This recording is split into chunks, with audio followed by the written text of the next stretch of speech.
বন্ধুরা, আজ নতুন রেসিপি নিয়ে এসে গেছি আপনাদের কাছে। আজ বানাবো আলু কচু চিংড়ি দিয়ে দম। চিংড়িটা আগে ভেজে নেব। হয়ে গেছে, একটু কম ভাজবো চিংড়িটা। জিরে দিয়ে দিলাম, গোটা পেঁয়াজ কুচি দেবো। পেঁয়াজ ভাজাটা হয়ে গেছে, এবার আদা রসুন পেঁয়াজ জিরে গুঁড়ো ধনে গুঁড়ো লঙ্কা গুঁড়ো হলুদ গুঁড়ো সব মিলিয়ে রেখেছিলাম দিয়ে দিলাম। দিলাম এবার কচু আলুটা সেদ্ধ করে রেখেছিলাম দিয়ে দিলাম। এটা হয়ে গেছে,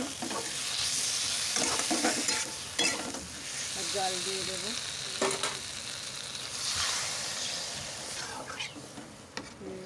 দিলাম